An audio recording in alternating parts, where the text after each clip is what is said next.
Assalamualaikum warahmatullahi wabarakatuh. Selamat pagi semuanya.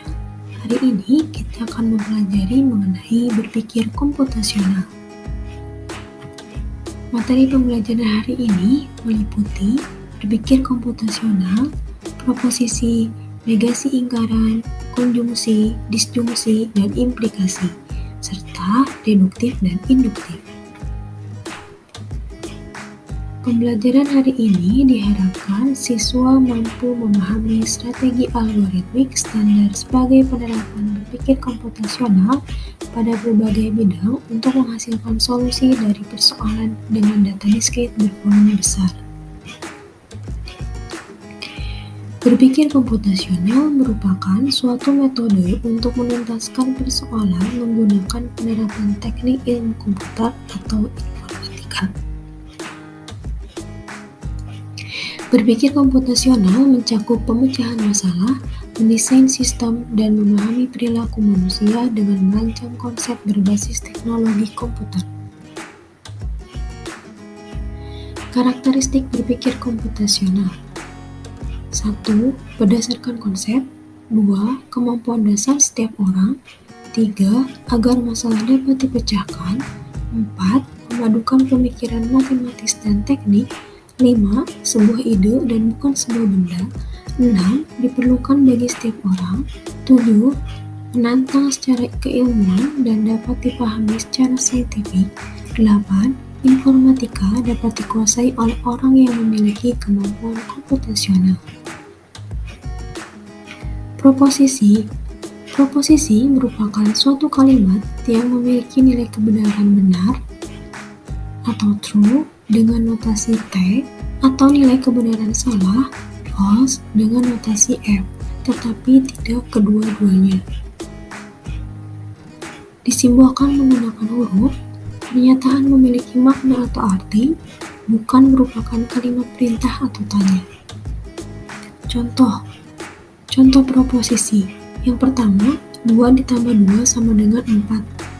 Pernyataan ini bernilai benar atau true. Soekarno adalah presiden pertama Indonesia. Nilai kebenaran proposisi ini adalah true. 4 adalah bilangan ganjil. Nilai kebenaran proposisi ini adalah false atau salah, karena 4 itu bukan bilangan ganjil. Contoh bukan proposisi: 1 ditambah 2. Atau, apa ibu kota Jawa Barat? Melihat kedua contoh ini, semoga kalian bisa membedakan mana yang merupakan proposisi, mana yang bukan proposisi. Mari cek pemahaman. Gajah lebih besar daripada tikus. Apakah ini suatu pernyataan? Apakah ini suatu proposisi? Dan apakah nilai kebenaran daripada proposisi tersebut? Gajah lebih besar daripada tikus merupakan suatu pernyataan dan merupakan suatu proposisi. Kemudian nilai kebenarannya adalah benar atau true. Sudah jelas ya, gajah itu secara nyata lebih besar daripada tikus, sehingga nilai kebenarannya adalah true. Yang kedua, 520 lebih kecil dibanding 111. Apa ini? Suatu pernyataan? Apakah ini suatu proposisi? Dan apakah ini nilai kebenaran daripada proposisi tersebut? Oke, ini merupakan suatu pernyataan ya. Lalu, apakah ini suatu proposisi? Ya, ini merupakan suatu proposisi. Apakah nilai kebenaran daripada proposisi tersebut? Apakah 520 lebih kecil dibanding 111? Tentu saja tidak, sehingga nilai kebenarannya adalah false atau salah.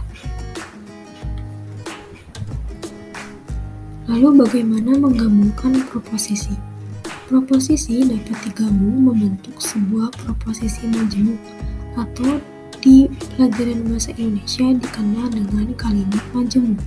Simbol proposisi menggunakan huruf seperti P, Q, R, S, dan dengan memperkenalkan beberapa operator atau kata penghubung logika.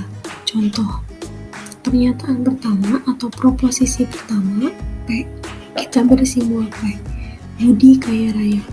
Proposisi yang kedua, kita beri simbol Q, Budi memiliki banyak harta. Kedua proposisi tersebut dapat digabungkan menjadi Budi kaya raya dan memiliki banyak harta, dan merupakan operator atau kata penghubung logikanya. Operator atau penghubung logika yang akan kita pelajari ada 4.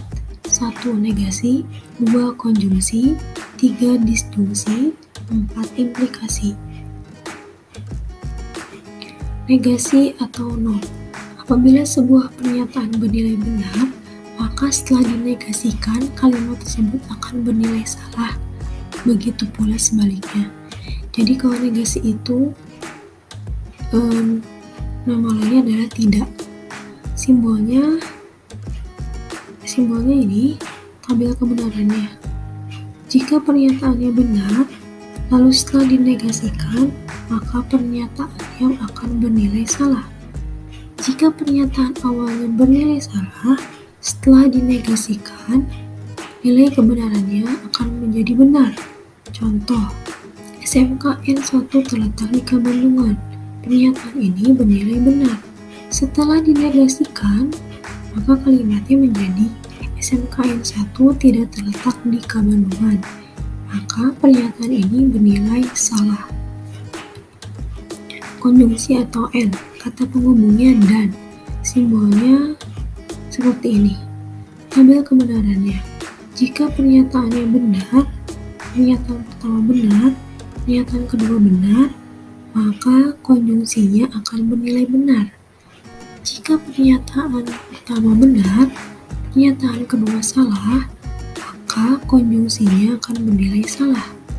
Jika pernyataannya bernilai salah dan pernyataan yang kedua bernilai benar, maka nilai kebenaran konjungsinya salah atau false. Jika pernyataan pertamanya false atau salah dan pernyataan keduanya false atau salah, maka nilai kebenaran konjungsinya akan bernilai salah. Contoh, pernyataan pertama, ayam berkaki 2. Pernyataannya tentu benar atau true. Pernyataan yang kedua, ayam bertelur. Nilai kebenarannya benar. Sehingga nilai konjungsinya ayam berkaki 2 dan bertelur itu akan bernilai benar. Disjungsi atau or, kata hubung atau, simbolnya seperti V. Jika P bernilai benar, Q bernilai benar, maka hasil disjungsinya akan bernilai benar. Jika pernyataan P atau pernyataan pertama bernilai benar, pernyataan yang kedua bernilai salah, maka hasil disjungsinya benar. Jika pernyataan pertama false atau salah, pernyataan kedua benar atau true, maka hasil disjungsinya bernilai benar. Jika pernyataan pertama dan kedua bernilai salah, maka nilai disjungsinya bernilai salah atau false. Contoh, kucing adalah hewan mamalia. Tentu kalimat ini bernilai benar. Kucing adalah hewan karnivora. Maka pernyataan ini bernilai benar. Sehingga hasil disjungsinya kucing adalah hewan mamalia atau hewan karnivora. Pernyataan ini akan bernilai benar. Implikasi, kata penghubungnya jika maka. Simbolnya tanda panah. Tabel kebenarannya. Pernyataan pertama benar, pernyataan kedua benar, maka hasil implikasinya bernilai benar. Jika pernyataan pertama bernilai benar, pernyataan kedua bernilai salah, maka hasil implikasinya bernilai salah. Jika pernyataan pertama bernilai benar, salah, pernyataan kedua bernilai benar, maka hasil implikasinya bernilai benar. Jika pernyataan pertama dan kedua bernilai salah, maka hasil deduksi implikasinya bernilai salah. Contoh, Rahmat lulus ujian. Rahmat memberikan uang kepada adiknya. Maka hasil implikasinya, jika Rahmat lulus ujian, maka Rahmat memberikan uang kepada adiknya. Penalaran merupakan proses berpikir berdasarkan pengamatan indera yang menghasilkan sejumlah konsep dan pengertian. Jenis metode dalam menalar yaitu deduktif dan induktif. Penalaran deduktif merupakan penalaran atau cara berpikir untuk menyatakan pernyataan yang bersifat khusus dari pernyataan-pernyataan yang bersifat umum. Contoh, pernyataan pertama, semua manusia akan mati. Pernyataan kedua, Rian adalah manusia, sehingga kesimpulannya Rian akan mati. Penalaran induktif merupakan proses berpikir untuk menyimpulkan suatu kebenaran yang dilakukan berdasarkan pada apa-apa yang bersifat khusus.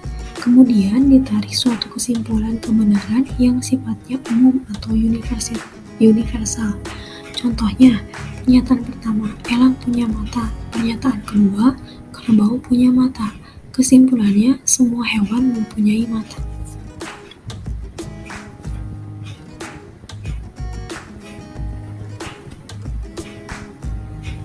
Oke, setelah saya jelaskan mengenai materi pembelajaran hari ini, silakan kalian pelajari secara mandiri mengenai berpikir komputasional, proposisi, negasi atau lingkaran, konjungsi, disjungsi, dan implikasi, serta deduktif dan induktif. Belajar tanpa berpikir itu tidaklah berguna. Berpikir tanpa belajar itu sangatlah berbahaya. Terima kasih. Wassalamualaikum warahmatullahi wabarakatuh.